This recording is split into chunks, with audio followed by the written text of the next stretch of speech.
Rosa Parks, the woman who changed history with one seat. What if I told you that the most powerful revolution in American history began with a single word? Not a battle cry, not a speech, just one quiet, determined word. No. December 1st, 1955. Montgomery, Alabama. A 42-year-old seamstress boards a city bus after a long day of work. In 18 minutes, her simple act of defiance will ignite a movement that changes the world forever.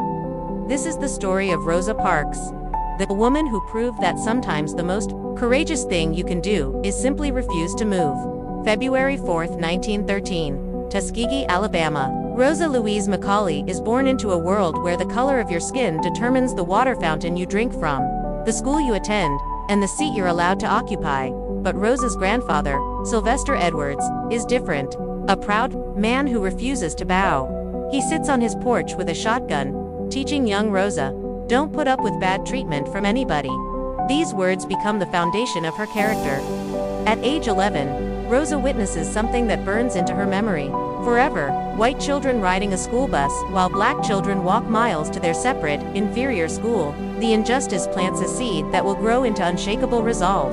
She marries Raymond Parks, a barber who's secretly organizing for the NAACP. "Rosa," he tells her, "we must be the change we wish to see." Together, they become quiet warriors in the fight for dignity. By 1955, Rosa Parks isn't just a seamstress. She's the secretary of the Montgomery NAACP, trained in civil rights law, and ready for battle. December 1st, 1955. 6 p.m. The Montgomery Fair Department Store. Rosa Parks finishes her shift as a seamstress and boards the Cleveland Avenue bus. Route 2857. She pays her fare and sits in the first row of the colored section. The bus fills up. A white man boards. Driver, James F. Blake, the same driver who had humiliated Rosa 12 years earlier, looks in his rearview mirror. "Y'all better make it light on yourselves and let me have those seats," he barks. 3 black passengers stand up and move. Rosa Parks doesn't budge. Blake storms back. "Are you going to stand up?" And then, the word that changes history. No, not shouted, not screamed, spoken with quiet dignity that carries the weight of 400 years of oppression. "Well, I'm going to have you arrested." Rosa looks him straight in the eye. "You may do that." To police officers board the bus. Rosa Parks, hands folded calmly in her lap, asks them a question that exposes the absurdity of segregation. "Why do you push us around?" One officer replies, "I don't know, but the law is the law, and you're under arrest." As they handcuff this dignified 42-year-old woman, she becomes the most dangerous person in America, dangerous to a system built on the lie that some human beings are less than others. That same night, the phone rings in homes across Montgomery. Joanne Robinson and the Women's Political Council spring into action. Rosa Parks has been arrested. We must boycott the buses. By morning, 35,000 handbills flood the black community. Don't ride the bus to work, to town, to school, or anywhere. On Monday, December 5th. Monday morning arrives. The buses roll through Montgomery's black neighborhoods completely empty. A 26-year-old preacher named Martin Luther King Jr. watches from his window in amazement. The Montgomery Bus Boycott has begun. 381 days. That's how long they walked. Maids, walking 10 miles to clean the houses of the same people who oppressed them. Students walking miles to school. An entire community choosing dignity over comfort. But heroes pay a price. Rosa loses her job immediately. Death threats pour in daily. Someone throws a brick through her window. Her husband Raymond suffers a nervous breakdown from the stress. "Rosa, why don't you just apologize and end all this?" Friends plead. Her answer reveals the steel in her soul. "I would rather be lynched than live to be mistreated and not allowed to say I don't like it."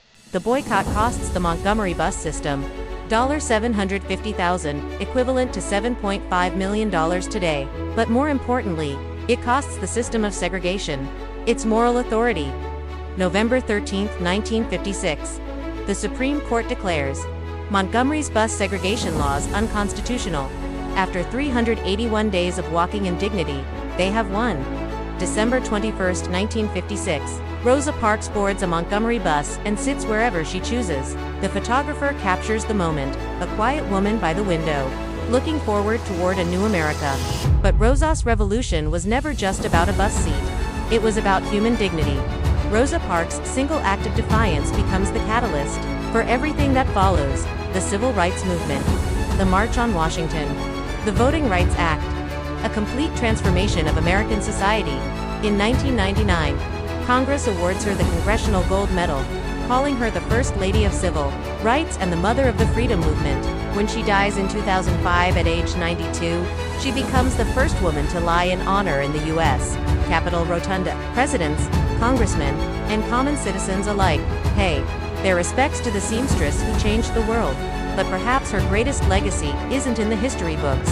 It's in the lesson she teaches us all. You don't have to be loud to be powerful. You don't have to be famous to be significant. Sometimes the most revolutionary act is simply refusing to accept what's wrong. Rosa Parks proved that one person, sitting in dignity, can move an entire nation. This was Rosa Parks, the woman who showed us that courage isn't the absence of fear, it's doing what's right despite the fear. Where is your seat? What is your no that the world needs to hear?